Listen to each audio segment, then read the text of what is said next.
الحمد للہ کفا وسلام علی عبادہ الذین اصطفیٰ اما بعد قال اللہ تبارک و تعالی اعوذ باللہ من الشیطان الرجیم بسم اللہ الرحمن الرحیم لقد کان لکم فی رسول اللہ اسوۃ حسنہ وقال علیہ الصلاۃ والسلام ما لی وللدنیا الا کمثل راکب استظل تحت شجرۃ ثم راح وترکها قال علیہ الصلاۃ والسلام اللہم لا تجعل مصیبتی فی دینی ولا تجعل الدنیا اکبر ہمی ولا مبلغ علمی ولا غایت رغبتی ولا تنزع عنی صالح ما آتیتنی قال علیہ الصلاۃ والسلام اللہم اجعل حبک احب الاشیاء الی واجعل خشیتک اخوف الاشیاء عندی واقطع عنی حاجات الدنیا بالشوق الى لقائک وإذا أقررت أعين أهل الدنيا من دنياهم فأقرر عيني من عبادتك أو كما قال عليه الصلاة والسلام صدق الله مولانا العظيم وصدق رسوله النبي الكريم ونحن على ذلك من الشاهدين والشاكرين والحمد لله رب العالمين اللهم صل على سيدنا محمد وعلى آل سيدنا محمد وبارك وسلم اللهم صل وسلم وبارك ورحم وترحم وتحن على سيدنا ومولانا محمد وعلى آله وأصحابه وأزواجه وذرياته وأهل بيته عدد خلقك وزينة عرشك ورضا نفسك ومداد كلماتك أفضل الصلوات وأزكى التسليمات دائما أبدا اللهم صل على سيدنا محمد كلما ذكره الذاكرون صل على سيدنا محمد كلما غفل عن ذكره الغافلون حضرات سامعین کرام، بزرگوں اور دوستو، قرآن مقدس کی ایک آیت کی میں نے تلاوت کی اور امام الانبیاء حضرت محمد عربی صلی اللہ علیہ وسلم کے 3 ارشادات، جن میں ایک ارشاد تو جس میں پیغمبر علیہ السلام اپنی حالت کو بیان فرماتے ہیں، اپنے دنیا کے ساتھ تعلق کو مثال کے ساتھ سمجھاتے ہیں، اور بقیہ 2 جو آپ کی روایت میں نے پڑھی ان میں امام الانبیاء حضرت محمد عربی صلی اللہ علیہ وسلم اللہ سے کچھ مانگتے ہیں اور کچھ چیزوں سے پناہ چاہتے ہیں۔ امام الانبیاء حضرت محمد عربی صلی اللہ علیہ وسلم کی مبارک سیرت کے مختلف پہلو ہیں، جس پہلو کو بھی بیان کیا جائے اس میں ساری امت بلکہ ساری انسانیت کے لیے روشنی ہی روشنی ہے اور وہی نجات کا راستہ ہے۔ سب سے پہلے میں نے آیت تلاوت کی، اس میں اللہ تعالیٰ فرماتے ہیں لقد کان لکم فی رسول اللہ اسوۃ حسنہ، یقیناً تم سب کے لیے پیغمبر علیہ السلام کی مبارک زندگی میں بہترین نمونہ ہے، لیکن کس کے لیے؟ لمن کان یرجو اللہ والیوم الآخر وذکر اللہ کثیرا، کس کے لیے؟ جو اللہ تعالیٰ پر کیا رکھتا ہو؟ ایمان۔ الحمدللہ ثم الحمدللہ، ہم سب کے سب اللہ پر ایمان رکھنے والے ہیں اور آخرت پر ایمان رکھتے ہیں۔ الحمدللہ ثم الحمدللہ، ہم سب کے سب آخرت پر ایمان رکھنے والے ہیں۔ اس کے بعد اللہ پاک نے ایک اور جملہ ارشاد فرمایا، ہم کو ذرا غور کرنا ہے کہ وہ بھی ہمارے اندر ہے کہ نہیں۔ فرمایا وذکر اللہ کثیرا، 3 چیزیں جن کے اندر ہوں، اللہ تعالیٰ پر ایمان، آخرت پر ایمان اور اللہ کا بہت زیادہ ذکر کرنا۔ اس کے لیے پیغمبر علیہ السلام کی مبارک زندگی میں کیا ہے؟ بہترین نمونہ تو ہر کسی کے لیے، لیکن اس نمونے سے فائدہ اٹھانے کے لیے یہ چیزیں بنیادی ہیں۔ اللہ تعالیٰ پر ایمان لانا، اس کے بغیر تو چارہ ہی نہیں۔ اللہ ہی اس پوری کائنات کے ذرے ذرے کا مالک، امام الانبیاء حضرت محمد عربی صلی اللہ علیہ وسلم کی مبارک سیرت کا سب سے مقدس، سب سے مقدم اور سب سے پہلا وصف جو ہے اور پہلی خصوصیت وہ یہ کہ انسانیت کے سامنے اللہ تبارک و تعالیٰ کا کیا کرانا؟ تعارف۔ بندوں کے سامنے اللہ تعالیٰ کا کیا کرانا؟ تعارف۔ اور امام الانبیاء حضرت محمد عربی علیہ السلام نے مختلف انداز سے اللہ تعالیٰ کا تعارف اللہ کے بندوں کے سامنے فرمایا۔ اس لیے ایمان کی سب سے بنیادی چیز کیا ہے؟ پڑھتے ہیں نا ہم، آمنت باللہ۔ کس پر ایمان لائے؟ اللہ پر۔ اللہ پر ایمان لانے کا مطلب کیا ہے؟ کہ اللہ کی ذات ہمیشہ سے ہے اور ہمیشہ رہے گی، ہے نا ہمارا ایمان؟ نہ اس کی کوئی ابتدا اور نہ اس کی کوئی لم یزل ولا یزال حیا قیوما عالما مدبرا سمیعا بصیرا۔ پڑھتے ہیں نا، تو اس میں سب سے پہلی چیز کیا ہے؟ لم یزل ولا، ہمیشہ سے اللہ ہیں اور ہمیشہ، اور یہ خصوصیت صرف اور صرف کس کی ہے؟ اللہ کی۔ اللہ کی ایک خصوصیت بیان کی گئی، پیغمبر علیہ السلام نے ایک کان اللہ ولم یکن شیء، ایک وقت ایسا بھی تھا کہ اللہ تھا اور کچھ بھی نہیں، کائنات کا کوئی ذرہ نہیں، اور اللہ جبکہ کائنات کا کوئی ذرہ نہیں تھا، اللہ اپنی مکمل قدرت کے ساتھ، تمام طاقت کے ساتھ، اپنی تمام صفات کے ساتھ اس وقت بھی موجود تھا اور اس وقت بھی اور ہمیشہ۔ اللہ تعالیٰ اپنی قدرت میں، اپنے ارادے میں، اپنی مشیت میں کسی کا بھی کسی اعتبار سے محتاج نہیں، اور کائنات کا ذرہ ذرہ، کائنات کا ذرہ ذرہ ہر چیز میں کس کا محتاج ہے؟ اسی لیے اللہ تعالیٰ نے جب خود مشرکین مکہ کے کہنے پر جب امام الانبیاء حضرت محمد عربی صلی اللہ علیہ وسلم نے اللہ کا پیغام اور اللہ کا کی طرف اللہ کی وحدانیت کو بیان کیا، تو مشرکین نے کہا ایک اللہ کو ذرا ان کا تعارف کرا دیں، تو اللہ پاک نے سورہ اخلاص کے اندر خود اپنا تعارف کروایا اور پیغمبر علیہ السلام کو حکم دیا آپ تعارف فرمائیے۔ کیا؟ قل، ہے پیغمبر کہیے، قل هو اللہ احد۔ اللہ کا سب سے پہلا تعارف کیا ہے؟ کہ وہ کیا ہے؟ اکیلا۔ یہ اکیلا ہونا اللہ کی شان ہے۔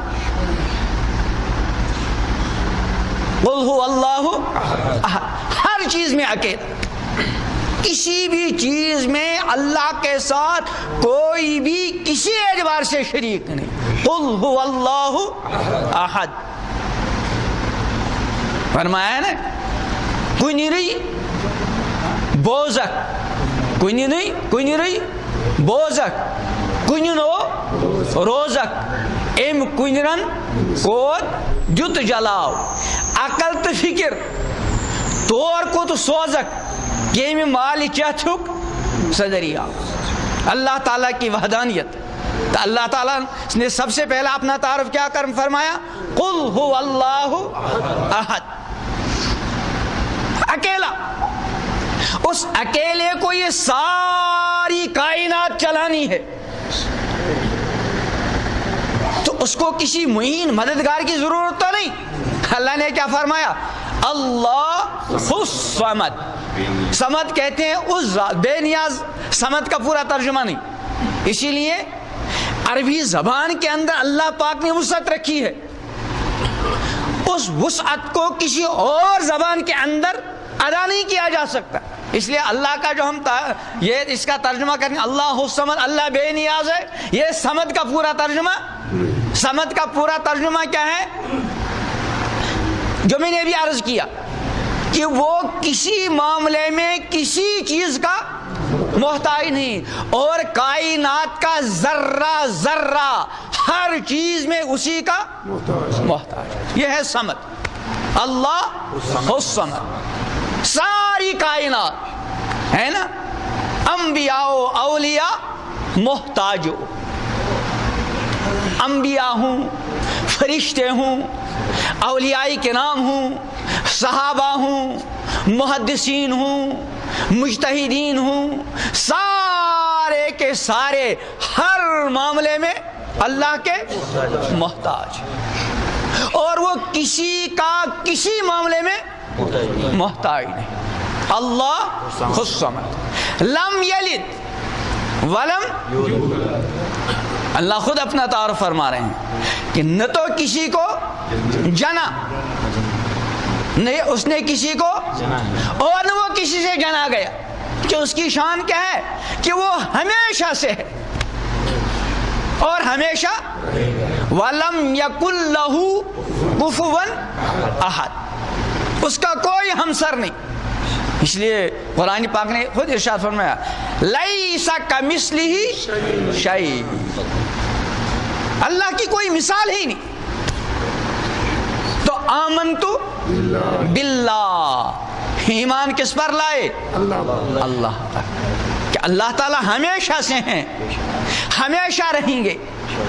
اپنی قدرت میں وحدہ لا شریک، اپنے ارادے میں وحدہ، اپنی مشیت میں وحدہ، اس پوری کائنات کے ذرے ذرے کے بنانے میں وحدہ، اپنے بندوں کو رزق دینے میں، اپنے بندوں کو اولاد دینے میں، اپنے بندوں کو صحت دینے میں، اپنے بندوں کو بے شمار نعمتیں دینے میں کیا ہے؟ ایسی نعمتیں خود ارشاد فرمایا وَإِن تَعُدُّوا نِعْمَتَ اللَّهِ لَا تُحْصُوهَا، اگر اللہ کی نعمتوں کو شمار کرنا چاہو تو انہیں شمار نہیں کیا جا سکتا. ہم اپنے وجود کے اندر اللہ تعالی کے جو نعمتیں ہمارے وجود کے اندر موجود ہیں ان کو ہم شمار نہیں کر سکتے. اس لیے قرآن نے کیا فرمایا؟ وَفِي أَنفُسِكُمْ، تمہاری ذاتوں کے اندر اللہ کی قدرت کی نشانیاں ہیں. افلا تبصرون، تم کو نظر نہیں آتا؟ تو امام الانبیاء حضرت محمد عربی صلی اللہ علیہ وسلم کا پہلا کام اللہ کے بندوں کے سامنے اللہ کا کیا کرانا؟ تعارف. بلکہ بندوں کی تخلیق اور بندوں کی پیدائش کا مقصد ہی اللہ کا تعارف. قرآن پاک میں ہے وَمَا خَلَقْتُ الْجِنَّ وَالْإِنسَ إِلَّا لِيَعْبُدُونَ، کہ میں نے جنات اور انسانوں کو کس لیے پیدا کیا؟ راس المفسرین حضرت عبداللہ ابن عباس رضی اللہ تعالیٰ عنہ، جو امام الانبیاء حضرت محمد عربی صلی اللہ علیہ وسلم کے کیا تھے؟ چچا زاد بھائی، اور پیغمبر علیہ السلام کی خدمت کرتے تھے. ایک موقع پر امام الانبیاء حضرت محمد عربی صلی اللہ علیہ وسلم قضاء حاجت کے لیے تشریف لے گئے. عبداللہ ابن عباس جلدی سے گئے، پانی رکھا. پیغمبر علیہ السلام نے جب دیکھا تو کس نے رکھا؟ عرض کیا گیا فلاں نے. تو آپ نے اس وقت ان کے لیے دعا کی. اس میں یہ بھی اللہم فقہہ فی الدین وعلمہ التاویل، اس طرح کے الفاظ ہیں، یعنی دین کی سمجھ اور قرآن پاک کا خصوصی علم. اسی لیے تمام صحابہ میں عبداللہ ابن عباس کو راس المفسرین کہا جاتا ہے. عبداللہ ابن عباس نے اس آیت کی تفسیر الا لیعبدون کی کیا کی؟ اے الا لیعرفون، یعنی تاکہ میرے بندے مجھے پہچانے. اب اللہ کو پہچانا کیسے جا سکتا ہے؟ اللہ تعالیٰ کی مخلوقات کے اندر تدبر کرنے سے، غور و فکر کرنے سے. اسی لیے اللہ پاک نے ہم کو غور و فکر کا جگہ جگہ حکم دیا، خود اپنی ذاتوں کے اندر. آپ دیکھیے ہمارا وجود، جب ہم اپنی ماں کے رحم میں تھے، ہے نا سب کے سب. قرآن نے خود ارشاد فرمایا فی ظلمات ثلاث، 3 اندھیریوں میں. ان 3 اندھیریوں کے اندر بھی اللہ اپنی نعمتیں ہم کو پہنچا رہا. بچہ چند مہینے تک تو بے جان ہوتا ہے، اس کے بعد اللہ تعالیٰ بچے کے اندر کیا ڈالتے ہیں؟ جان ڈالتے ہیں، روح ڈالتے ہیں. اب یہ بچہ زندہ ہے، اس کو ہماری طرح کھانے پینے کی حاجت ہے. خدا وحدہ لا شریک نے اندر ہی اندر کیا کر دیا؟ انتظام کر لیا. ماں کے رحم کے اندر جو خون ہے اس کو باہر نکلنے کی کیا لگ گئی؟ پابندی. اسی لیے رحم کے زمانے میں، رحم سے یعنی حمل کے زمانے میں جو ماہواری جس کو کہتے ہیں وہ ماہواری نہیں آتی.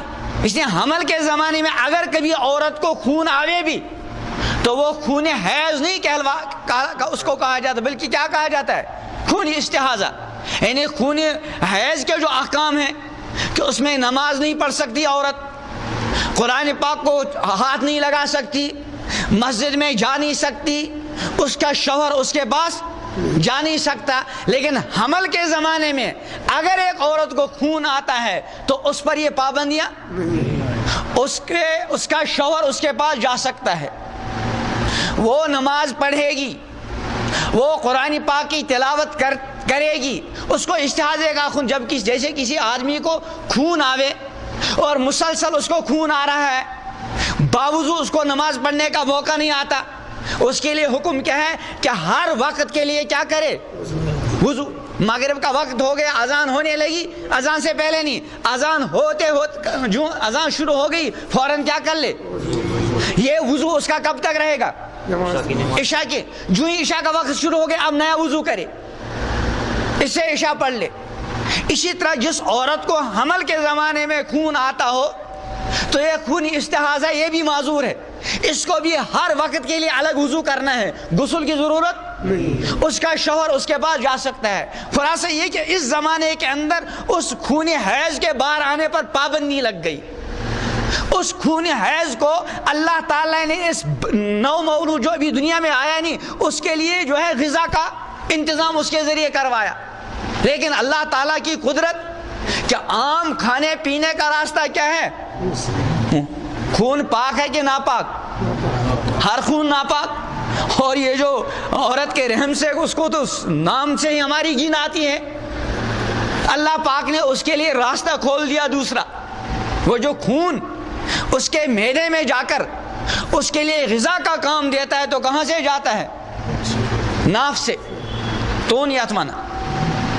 اللہ نے یہ گوارا نہیں کیا کہ یہ ناپاک خون اس بندے کے منہ سے،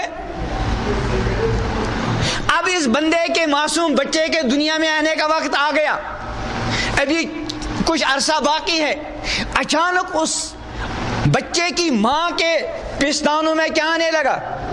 25 سال سے، 20 سال سے، 30 سال سے اللہ کی یہ بندی ہمیشہ کھاتی رہی پیتی رہی، لیکن اس پورے 25 سالہ 30 سالہ عرصے میں برائے نام بھی اس کی چھاتیوں میں دودھ کا کوئی قطرہ بھی نہیں آیا.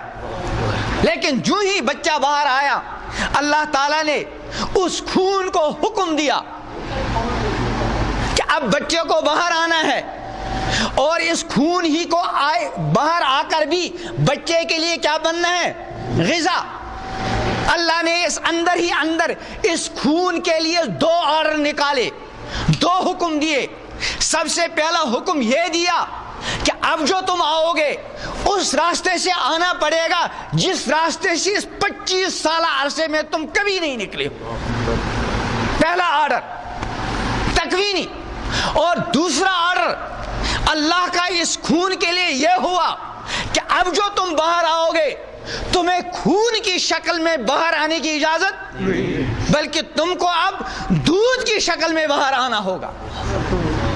25 سال سے اللہ کی بندی وہی نعمتیں کھا رہی پی رہی، لیکن کبھی اس کی چھاتیوں میں دودھ نہیں آیا، لیکن ایک معصوم سا بچہ، ایک نیا مہمان دنیا میں آنے والا تھا، دنیا میں کوئی سی بھی نعمت اس بچے کے لیے وہ کام نہیں دے سکتی تھی، اللہ تعالی نے اپنی طرف سے اس کا انتظام کیا اور عورت کی چھاتیوں میں دودھ آیا، اور جو ہی بچہ باہر آ گیا اس کی والدہ نے جو ہی اس کے منہ میں اپنی چھاتی ڈال دی فوراً چوسنے لگا۔ یہ چوسنے کا سبب اللہ نے اندر ہی، کبھی کبھی دیکھا ہوگا آپ نے بچہ اپنے ماں کی چھاتی نہیں چوستا، سارا گھرانا پریشان، پھر وہ دودھ ایسا نہ تو زیادہ گرم کہ بچے کا کیا جلے منہ، نہ اتنا ٹھنڈا کہ بچے کی چھاتی۔ ہاں، بچے کو جب اللہ نے پیدا کیا جتنے بھی اعضاء ہیں سارے اعضاء اللہ نے اندر ہی سے بنائے کہ نہیں؟ صرف یہ جو دانتوں والا معاملہ ہے اللہ نے اندر سے بنا کر، ہاں اگر اندر سے بنا کر بھیج دے تو ماں کے لیے بڑی مصیبت، یہ بار بار بیچارہ بچہ ماں کو کاٹتا، اللہ نے اندر سے نہیں بنایا کہ اس کو بعد میں دیکھیں گے۔ پھر اس ماں کے دل میں اللہ تعالیٰ نے اس بچے کی ایسی محبت ڈال دی، یہ بچہ راتوں کو بار بار بسترا گندا کرتا ہے پیشاب پاخانے کے ذریعے، ماں برداشت نہیں کرتی۔ اب ظاہر بات ہے یہ بچہ بیمار بھی ہوتا ہے، اس بچے کو بھوک بھی، اس بچے کو گرمی بھی، اس بچے کو سردی بھی، اب بولے گا کیا؟ اللہ نے اس کو وہاں سے بس ایک سبق سکھا کر بھیج دیا، وہ سبق کون سا ہے؟ رونے والا سبق۔ سارے کام بچے کے ایک رونے سے نکلتے ہیں، دنیا کا کوئی دوسرا آدمی نہیں کہ اس کے سارے کام رونے سے نکلیں، صرف ایک معصوم بچہ جس کو کچھ اور آتا ہی نہیں، بس رونے کا سبق اللہ پاک نے اس کو سکھلایا اور ماں باپ کو مکلف بنایا کہ جب یہ بچہ رونے لگے تم مکلف ہو اس بات کے کہ اس رونے کا مطلب سمجھو، آیا یہ رونے کے ذریعے دودھ مانگ رہا، اس کے رونے کا مطلب کسی گرمی کی شکایت ہے، سردی کیا معاملہ ہے، اس کو سمجھنا پڑے گا، اور اس کی والدہ سمجھ لیتی۔ بچے نے چند بار بسترا آلودہ کیا، ماں کو چین نہیں آیا، ماں اٹھی بچے کو نہلایا دھلایا اور بستر ایک ہی تھا، ماں نے بچے کو خشک جگہ پر سلایا، خود کہاں سوئی؟ حالانکہ ماں سمجھتی ہے لمبی رات ہے، ابھی 2 3 4 گھنٹے کے بعد پھر یہ بسترے کو اس جگہ کو بھی گندا کرے گا، لیکن ماں یہ برداشت نہیں کر سکتی۔ کیوں؟ مولانا رومی رحمۃ اللہ علیہ فرماتے ہیں مادرارا مہر من آموختم، مادرارا مہر من آموختم چوں بود شمعے کے من افروختم، کہ ماں کو جو اپنے بچوں کے ساتھ محبت کرنے کا سبق دیا وہ ہم نے سکھلایا ہے۔ تو بہرحال میں عرض کر رہا تھا امام الانبیاء حضرت محمد عربی صلی اللہ علیہ وسلم نے اللہ کے بندوں کے سامنے سب سے پہلا تعارف کس کا کروایا؟ تو آمنتو، ہم ایمان لائے کس پر؟ ہاں، تو فرمایا لقد کان لکم فی رسول اللہ اسوۃ حسنہ، کس کے لیے؟ لمن کان یرجو اللہ والیوم الآخر وذکر اللہ کثیرا، اللہ کا بہت زیادہ ذکر کرے، اللہ تعالیٰ کے ذکر کو بہت زیادہ دخل ہے اللہ تعالیٰ کی معرفت میں، اللہ تعالیٰ کے ساتھ تعلق مستحکم اور مضبوط ہونے میں، اسی لیے اللہ تعالیٰ نے ہر عبادت کا حکم دیا، لیکن کثرت کے ساتھ شاید اللہ نے اپنے ذکر کے علاوہ کسی بات کا حکم دیا ہو، دیا ہے کسی کا؟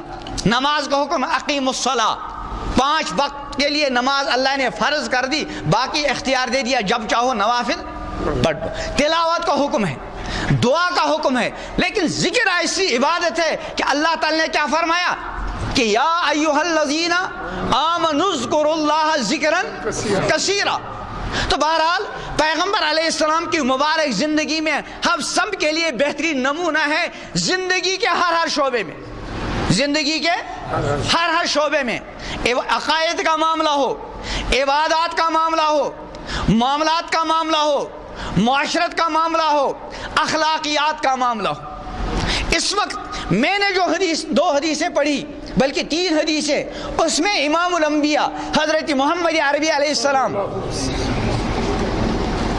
خود اپنے بارے میں یہ ارشاد فرماتے ہیں کہ میرا دنیا کے ساتھ کیا تعلق ہے۔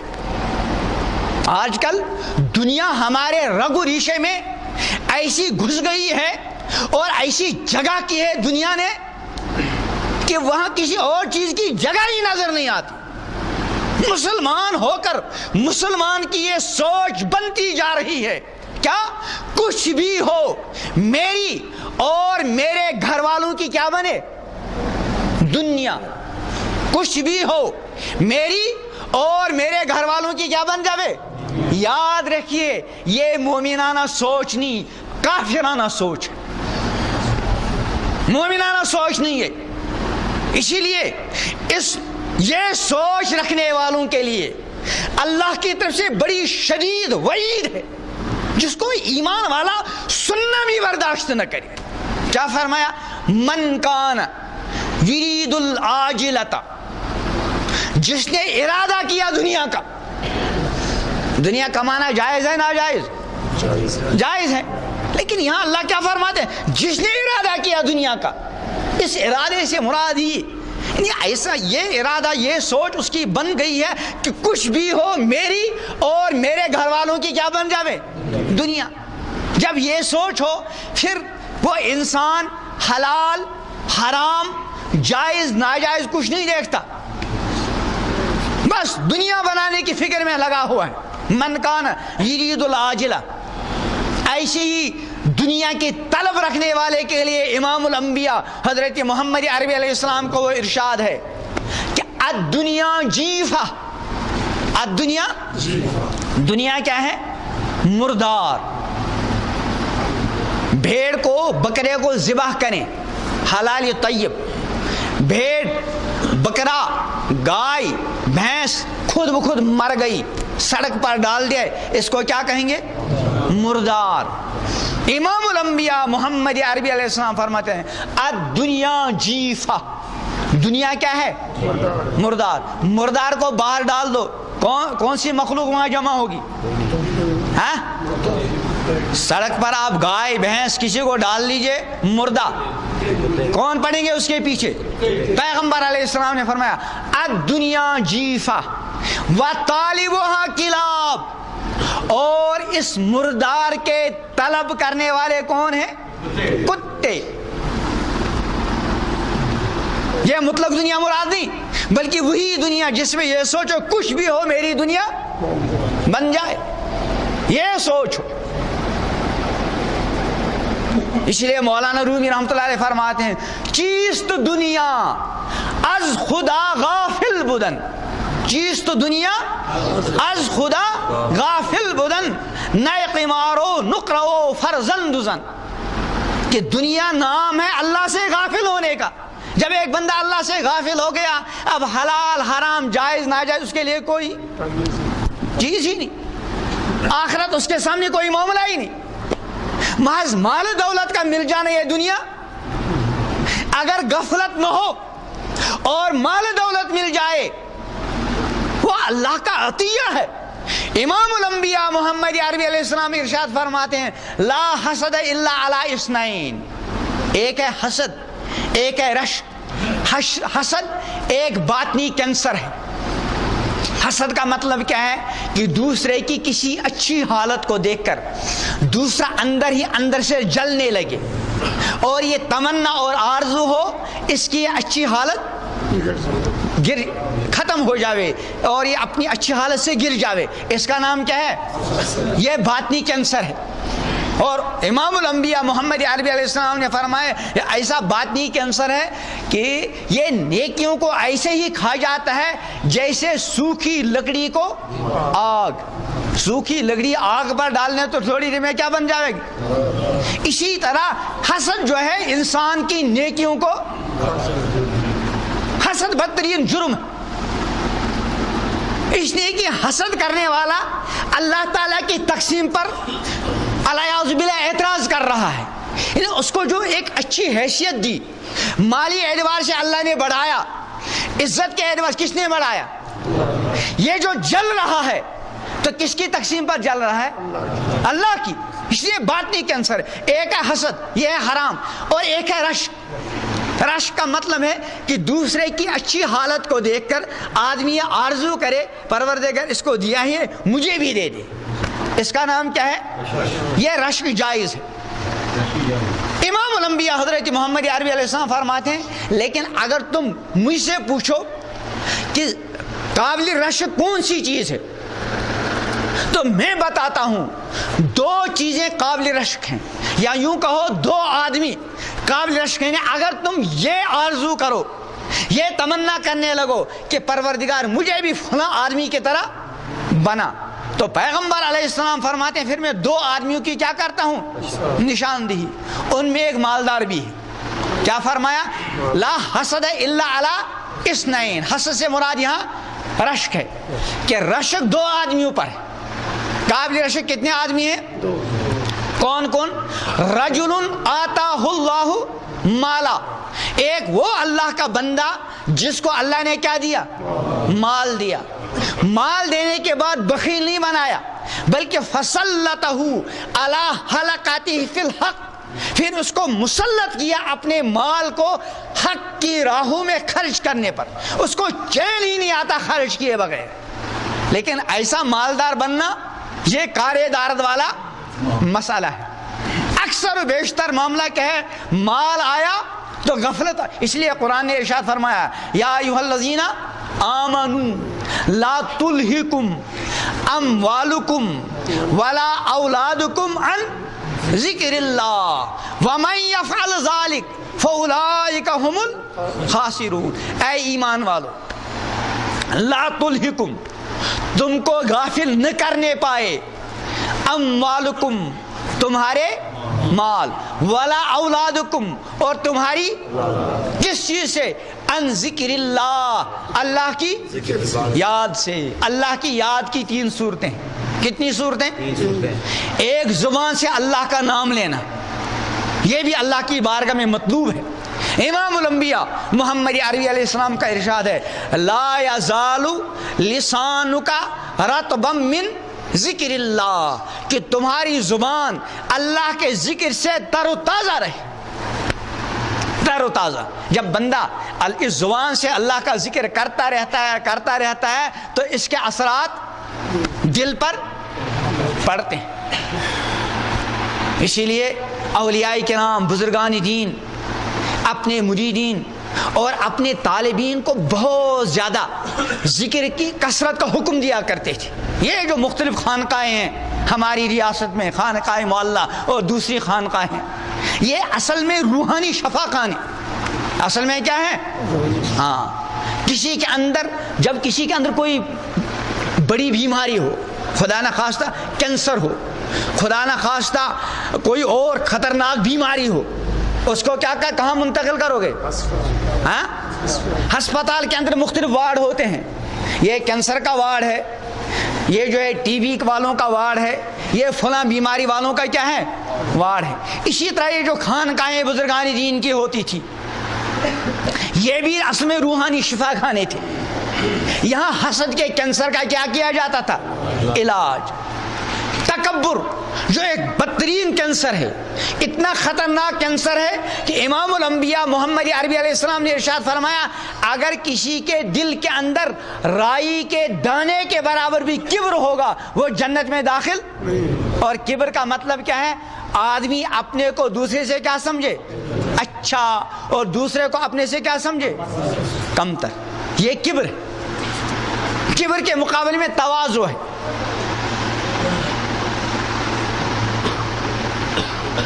تو میں کیا عرض کر رہا تھا؟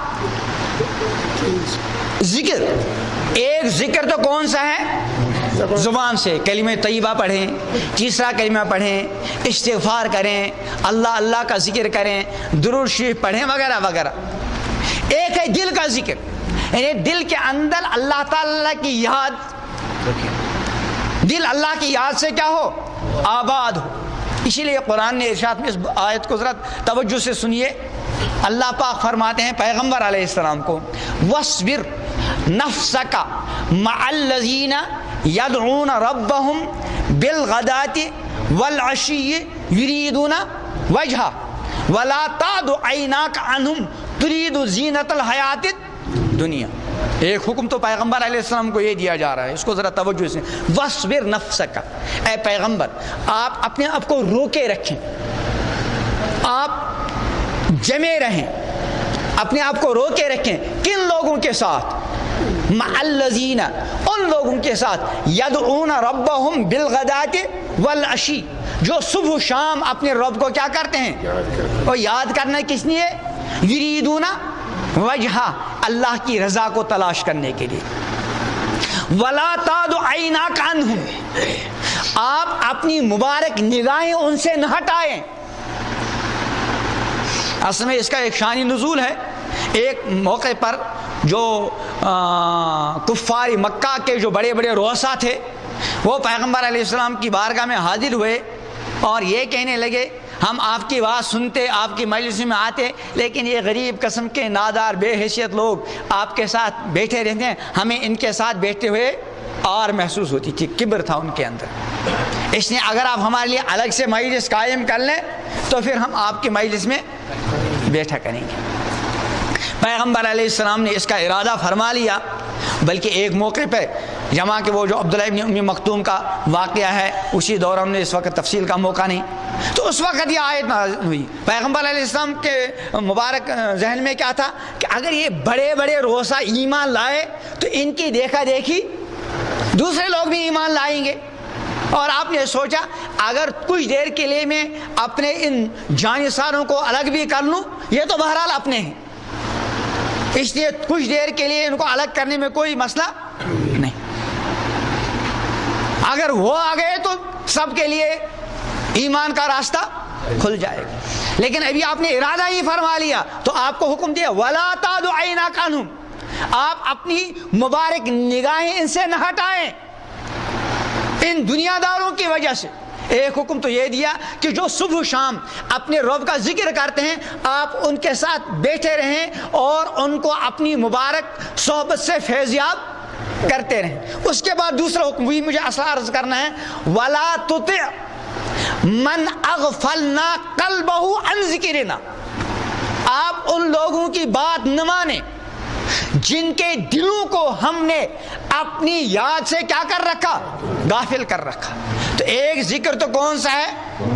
زبان سے، اور ایک ذکر دل سے۔ یہ دل کے اندر ہر وقت اللہ کا دھیان، لیکن یہ پہلی مرتبہ نہیں ہوگا۔ جب بندہ زبان سے بار بار بار بار بار بار اللہ کا نام لیتا رہے گا تو پھر اللہ کا نام اور اللہ کا دھیان دل کے اندر کیا ہے؟ جم جاتا ہے، جم جاتا ہے، اور پھر وہ کیف، اور یہ مطلوب ہے کہ بندے کے دل میں اللہ کا دھیان جم جائے۔ اسی لیے پیغمبر علیہ السلام سے اس حدیث جبرائیل میں جو سوالات کیے گئے اس میں ایک یہ سوال بھی تھا کہ مل احسان، احسان کیا ہے؟ آپ نے کیا فرمایا؟ ان تعبد اللہ کأنک تراہ، اللہ کی بندگی ایسے کرنے لگو گویا کہ اللہ کو دیکھ رہے۔ فَإِن لَمْ تَكُنْ تَرَاهُ فَإِنَّهُ يَرَاكَ، اگر تم نہیں دیکھتے وہ تو دیکھ رہے ہیں، اللہ دیکھتے ہیں ہمیں نہیں دیکھتے، لیکن اللہ کے دیکھتے ہوئے ہم معلوم کیا کیا کرتے ہیں؟ ہم جا رہے ہوں، سامنے کوئی غیر محرم آ جائے، ہمارا جی چاہے گا دیکھنے کو، اللہ بچائے، پیچھے سے ہمارے والد صاحب آ رہے ہوں،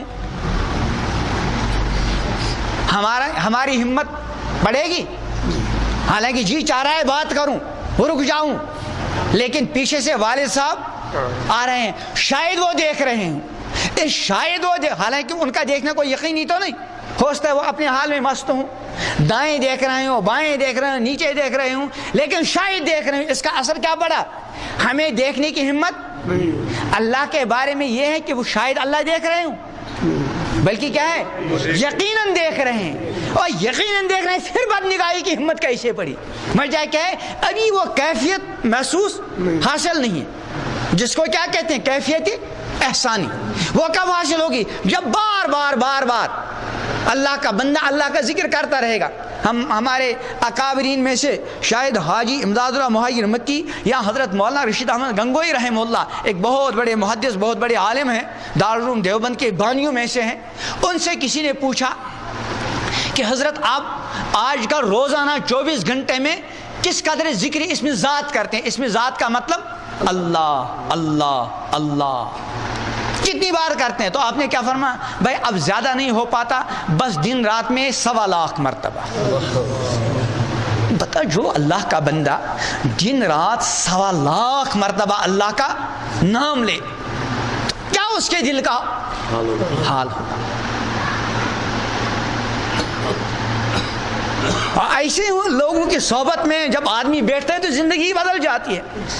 حکیم الامت حضرت مولانا اشرف علی تھانوی رحمہ اللہ جن کو اللہ نے بہت کمالات سے نوازا تھا، 1000 کے لگ بھگ ان کی کتابیں ہیں جس میں بیان القرآن جیسی تفسیر اور کلید مثنوی مولانا رومی رحمۃ اللہ علیہ کی جو مثنوی ہے اس کی شرح شاید 20 کے قریب جلدوں میں ہے، 20 چیز اور بے شمار کتابیں ہیں. ان کے بارے میں ان کے ایک مسترشد ان کے ایک طالب نے لکھا، جس قلب کی آہوں نے دل پھونک دیے لاکھوں، جس قلب کی کبھی دل سے نکلتی ہے نا آہ، اس آہ کے اندر دل کا اثر ہوتا ہے. تو کیا فرمایا؟ جس قلب کی آہوں نے دل پھونک دیے لاکھوں، اس قلب میں یا اللہ کیا آگ بھری ہوگی. یعنی جن کی آہوں سے دوسروں کی زندگیاں بدل گئی، ان لوگوں کے دلوں کی کیا حالت ہوگی. تو بہرحال میں عرض کر رہا تھا ذکر ایک تو ہے زبانی اور ایک کیا ہے؟ ایک ہے عملی ذکر. کیا؟ چلتے پھرتے یہ دھیان رہے کہ میرے کسی عمل سے میرا اللہ ناراض نہ ہو. یہ ذکر فرض ہے. تجارت کے دوران، ملازمت کے دوران، افسر بننے کے دوران، ماتھے بننے کے دوران یہ ذہن میں رہنا کہ میرے کسی عمل سے میرا رب مجھ سے ناراض نہ ہو. میں بہرحال دور پہنچ گیا. میں عرض کر رہا تھا امام الانبیاء حضرت محمد عربی صلی اللہ علیہ وسلم کا دنیا کے ساتھ آپ کے تعلق کی کیا نوعیت تھی، اس کے بارے میں نے ایک حدیث پڑھی. یہ اس بات آج کل دنیا ہمارے دنوں میں ایسی جگہ گھس چکی ہے کہ کسی اور چیز کی جگہ اور جس کی یہ کیفیت ہو. اس کے بارے میں نے آیت پڑھی، من کان یرید العاجلۃ، جس نے ارادہ کیا کس کا؟ دنیا کا. اس ارادے سے کیا مراد ہے؟ انہیں کچھ بھی ہو میری دنیا بن جائے، حلال حرام کی پرواہ کیے. اللہ فرماتے ہیں اجلنا لہ فیہا ما نشاء، ہم اس کو دے دیتے ہیں اس دنیا میں جتنا چاہتے ہیں، جتنا وہ چاہے اتنا نہیں، جتنی ہماری مرضی ہوگی اتنا دیں گے. لیکن چونکہ اس کی سوچ کیا ہے؟ کچھ بھی ہو میری دنیا، وہاں آخرت کوئی چیز ہے ہی نہیں. اس نے اللہ فرماتے ہیں ثم جعلنا لہ جہنم، پھر ہم اس کے لیے آخرت میں کیا رکھیں گے؟ اور داخل کیسے ہوگا؟ یصلاھا مذموما مدحورا. تو آج کل مسلمانوں کی یہ حالت ہے دنیا کے ساتھ کہ دنیا دلوں کے اندر جگہ کر چکی ہے. امام الانبیاء حضرت محمد عربی علیہ السلام کی سیرت طیبہ میں ہم کو کیا سبق ملتا ہے؟ میں نے پیغمبر علیہ السلام کی ایک حدیث جس میں خود آپ اپنی وہ کیفیت وہ تعلق جو دنیا کے ساتھ اس کو مثال کے ساتھ ارشاد فرماتے ہیں، مالی ولی دنیا الا کمثل راکب، کہ میری تو دنیا کے ساتھ بس ایسی ہی مثال ہے، ایسا ہی معاملہ ہے جیسے ایک سوار جس کو ایک جگہ سے کہاں جانا ہو. پہلے زمانے میں سواریاں گاڑیاں ہوائی جہاز تو ہوتے نہیں تھے، اونٹ گھوڑے وغیرہ ہوتے تھے. اس سے جب سوار چلتا دھوپ کے دوران چلنا پڑتا تو کہیں درخت آ گیا اس کے سائے میں کبھی کبھی بیٹھ جاتا تھا، تھوڑی سی تھکان دور ہو کوئی سایہ مل جائے پھر جو ہے اس درخت کو چھوڑ کر سفر شروع. تو تو بتاؤ اس بندے کا اس درخت کے ساتھ کتنا تعلق ہوگا؟ معمولی، کہ تھوڑی دیر کے لیے یہاں رک گیا ہوں، تھوڑا سا سایہ مل گیا، اللہ کا شکر کیا اور آگے۔ پیغمبر علیہ السلام فرماتے بس یہی تعلق میرا کس کے ساتھ ہے؟ ہاں، ہمارا جو دنیا کے ساتھ تعلق ہے اس سے پیغمبر علیہ السلام نے پناہ مانگی ہے۔ اسی لیے میں نے آپ کی ایک دعا نقل کی، کیا فرماتے ہیں؟ اللہم لا تجعل مصیبتی فی دینی، یا اللہ میری مصیبت میرے دین میں نہ آئے۔ ایک ہے دنیا کی مصیبت اور ایک کیا ہے؟ دنیاوی مصیبت کو ہم فوراً محسوس کر لیتے ہیں اور اس کے مصیبت ہونے کا ہم کو احساس ہو جاتا ہے، بے چین ہو جاتے ہیں اور یہ فکر ہوتی ہے کب یہ مصیبت دور ہو جائے۔ لیکن دینی مصیبت کو ہم مصیبت، اگر کسی کے گھر پر کوئی آفت آ جائے، مصیبت آ جائے، بتاؤ اس گھر کے بڑے کا کیا حال ہوگا؟ ہوگا کہ نہیں بھائی؟ بے چین ہوگا وہ گھر کا بڑا کہ نہیں ہوگا؟ اگر اس کے گھر میں اس کی بیوی پر، اس کے بچوں پر، اس کی بہو پر یا کسی پر مصیبت آئی اور 2-4 پر آ گئی، بے چینی ہوگی نہیں ہوگی؟ لیکن دینی مصیبت کو ہم نہیں سمجھتے۔ بھائی ایک گھر میں 10 آدمی ہیں، 6 نمازی ہیں، 4 بے نمازی، بتا یہ چھوٹی مصیبت ہے کہ بڑی؟ یہ بے نمازی ہونا اتنی بڑی مصیبت ہے کہ دنیا کی ساری